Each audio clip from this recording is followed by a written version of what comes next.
Hey, welcome back to Shadow Shorts. If we've never met before, my name is Jeff Echols. I am a senior advisor and the head of marketing for Shadow Partners. And the whole point of Shadow Shorts is for me to come to you every weekday at noon Eastern and bring a thought leader or an expert in the realm of innovation for the built environment. And so today I'm excited to bring a friend and someone that I've talked to a number of times in a number of different contexts, different shows and things.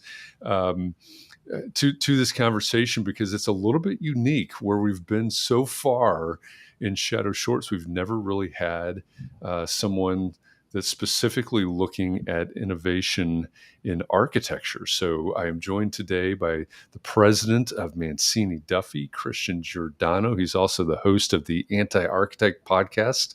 And Christian is in New York today in the MANCINI DUFFY headquarters. Christian, thanks for joining me today. I'm looking forward to this conversation. Jeff, as always, thanks for having me as your guest. It's great to have you. I love our conversations. One, just because I think we click really well, but also I'm fascinated by what you do at MANCINI DUFFY and how you do it, why you do it, and how you do it. Like I said, we don't hear a lot about true innovation, as I would define it, in architecture practices. We hear about digital transformation. Hey, we're going to move from AutoCAD to Revit, or we're going to try to eke 5% more out of Revit, or something like that. We're going to add something to our tech stack. But what you're doing at MANCINI DUFFY is a little bit different. And I know you go about it. You've got it at your design lab. You think about things a little bit differently. So what's different about the way that you're approaching the practice than, say, a lot of the other firms that are out there with, I'm not going to name any, but what's different about the way that you look at your practice? Yeah, I mean, I think the way that I think I look at innovation just in general is that it isn't just sort of incremental steps, right? It's a Yeah. completely different way of approaching a problem. And so for me or for us here at MANCINI DUFFY, it's innovation in terms of culture. What's the kind of culture that we have at MANCINI DUFFY in terms of being entrepreneurial, or we call it intrapreneurial. And then there is, more, let's call it more traditional innovation from the tech side of things. And as you said, we have an entire room dedicated called the Design Lab. It's really its own studio, its own practice. It's got its own P&L. I think that one of the main things that's different for us is that we've invested a lot of money. Almost all of the profits that we've generated over the last 5 years have gone back into the design lab. We believe so down to our core that we need to find what's next for the architecture practice that we're willing to invest essentially all of our money. And that means that we have 3 full-time programmer developers that work in that lab that develop custom software for us. But that are also experimenting day to day. So, we're looking at robotics. We're looking at, and when I say robotics, it's, this idea of connecting the entire design process. Mm-hmm. So we invite our clients in, we show them sort of the secret sauce or what's under the hood. We open that process up to the client. And then from there, we want to connect that, and we want to be able to, whether that's build it in terms of a 3D print or a robotics building a portion of the built environment, or maybe it's drones trying to assemble portions of an interior or an exterior. We're not trying to take things away from contractors. We're just trying to experiment and see what that. And I tell you, it's gone from a very simple idea of we wanted to 3D print a chair because we thought that the chair that you rent when you have a backyard party was ugly and we can improve upon it, all the way to inventing our own drone technology and our own scanning technology and really coming at it from a totally different perspective. Yeah, well, you mentioned looking at the way things are constructed and not taking anything away from contractors. One of the the I would say top 3 or 4 topics that we at Shadow Partners are approached with. Hey, how do we do this? What's the impact of this going to be? As we look at the future and innovation for the built world, is industrialized construction. Mhm. And so you look across our portfolio of companies, and we have robotics and we have 3D printing in the field, right, at the Right. construction level. So I think it's interesting. You're taking a very similar approach from the design side, starting at the design side rather than starting at the um, you know putting wall panels together or whatever version of the industrialized construction that we're talking about is. But I think that's important, right? Looking at things holistically. What are the systems and the processes that we need to put into place to change the way that we do things, that makes sense, obviously, not just for the sake of change, I assume. Exactly. And it's not about, designing and bidding and building. It's for us, it's about how can we innovate on the building side? And then let's back that up. And how does that create a different design process for the Mhm. designers in our lab? And it's a very different way of looking at a project. It's no longer about just us showing that we are, great designers and then presenting to the client, getting some feedback, and then repeating that over and over and over and over again. It's really about getting that immediate feedback from the client and getting them to be part of that process and Mm. really truly understanding what their needs are, and then complementing that with the design side. There is a listen, you could come to a superstar black cape architect, and you want a Frank Gehry building, you're going to get a Frank Gehry building. But that's not why our clients come to us. It's a very different approach, and so that's why we take a very different approach to it. Yeah, well, and I think that to me is a thread. Right? We were talking before we went live. I teach pro practice at the graduate and undergraduate level, and we talk about project delivery and all types of things. And I think the thread, whether it's in a pro practice class or an architecture firm talking about project delivery or industrialized construction, et cetera, I think the thread is this holistic view. It's from the client all the way through the design, through the construction, et cetera. It's a different way of thinking from the very beginning to the very end. So it's nice to be able to kind of pull that thread taut and say, hey, there is a through line here that we're seeing in some architecture firms and some engineering and some construction, um, and it's probably going to change the way that we do business, change the way that we develop as Yeah. we look into the future. I love that you teach professional practice, because you knowing a bit about your background and Yeah. especially where you are at Shadow Partners. When I took professional practice in architecture school, I couldn't tell you anything about what we talked. Maybe we looked at AIA contracts. I don't even know. We wrote proposals. I think I remember that. But there was nothing about the practice of architecture in Right. terms of what it could be in the Mhm. future. And I feel like right now we are finally at the point in the practice of architecture where it's such a good education, it's such a well rounded education. And now you've got obviously technology and computing that's part of this. And it can take the architecture profession to the next level. And so here at Mancini Duffy, we try what we call entrepreneurialism. I am very much a believer that if you have an idea, well, we can support it. And Mhm. that's how we've started different practice areas. And that's how we've started some of the different technologies, or even on the softer side, starting a procurement arm and a luxurious brand we call the Lux brand. It's a very different, it's a very different sensibility in terms of the way you're taught in architecture school, but you're using all of those parts and pieces. In an ideal world, I'd have a doctor, if we could pay them, I'd have a doctor run the healthcare practice. I'd have a pilot run the aviation practice. To me, we can learn so much from these other professions, but as architects, we can kind of pull it all together and create even a better experience for the users. Yeah, yeah, that's a great point. And so, if as you look out, we're mid 2023 at this point, or just past the midpoint. So look out towards the end of 23 and 24 and 25 and beyond with your approach, the Mancini Duffy approach to experimentation, design lab, and everything that you've got going on. How do you, what excites you the most about what your practice could be 6 months, a year, or 5 years from now? And do you see the possibility that other firms, others that are not Mancini Duffy, can they do what you're doing? Yeah, I mean, I'm sure other firms could do what we're doing. Some of the large firms certainly have the resources.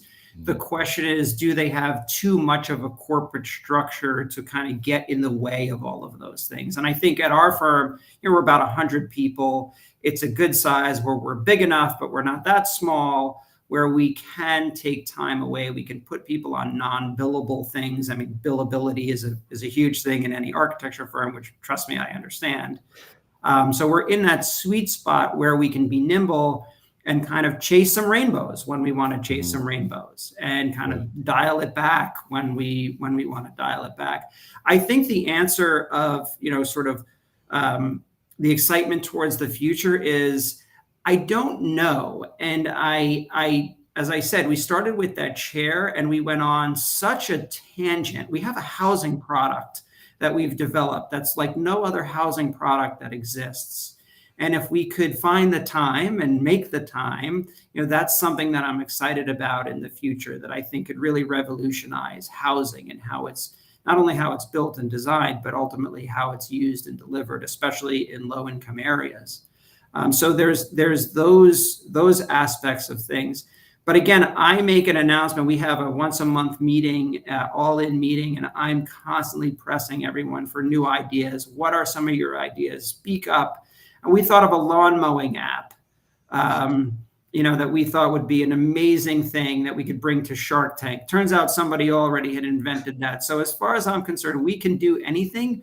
You just got to bring the idea to us. Sure. Yeah, that's fantastic. It sounds like a fun place to be. It actually, I mean, I guess that's a segue to a shameless plug. We just opened the application period for our fall cohort of the Shadow Partners Incubator. So if there's anybody out there that is working to solve big AEC or CRE problems, you need to apply for the incubator. Or if there's anybody out there that would like to be a mentor in that program, that's just as important. We match mentors up with teams. But what you're talking about really reminds me of an incubator. It's also the way that I run the class with my graduate students. What are the ideas and how do we develop those ideas? So Yeah. um, that's really exciting. When do you think, as you look out into the future, is there a possibility, and this may be 10 years, 15 years, 20 years, is there a possibility that somebody looks at Mancini Duffy in the future and says, I don't even recognize that entity, that organization, as what we would think of as a traditional architecture practice? I hope so. That is ultimately the goal. I think that those that know Mancini Duffy from back in its tradition, it's a 100-year-old firm, which is kind of nice. And if you trace those roots back, it has definitely evolved, decade after decade, and it's a very different firm than it was 10 years ago when I started. And it, in order to be relevant, it certainly needs to be different in 10 years from now, for sure. I think there are things coming our way, which, for good or for bad, may or may not change the industry. I think AI as a buzzword is an interesting thing for architects. I don't know if it's going to actually take over anybody's job. To me, it's another tool. I'm actually astonished that it's such a big deal all of a sudden, because I feel like we've been using it for 4 or 5 years now, at least, especially when it comes to image creation. Yeah. And again, it's a tool. It's a great tool. It could be an amazing tool. But I don't want to see it just take over bits and pieces of the profession. To me, that's not really using, technology for what it should be used for. It should be pushing the profession, not taking over, mundane tasks. Right, right. So last question, because this is Shadow Shorts. The big takeaway, there's a president, there's a CEO out there of another firm, and they're thinking, okay, yeah, we've got a very traditional practice. I know we need to do something. Like, I love the way you just said it. In 10 years, in order to be relevant, there has to be change. This is one thing we talk about a lot. There's change going on all around us. So how are we going to stay relevant? So that president or CEO is out there and they're wondering, okay, I hear what you're saying, Christian. I hear you saying you're investing all of your profit back into the design lab. That's a big investment, et cetera. A lot of non-billable hours to support the efforts there. But where do I get started? I've got a fairly traditional firm. I need to understand how an architecture firm can be innovative, whatever that means. Where do I start? So what would you tell that CEO or that president of that architecture firm?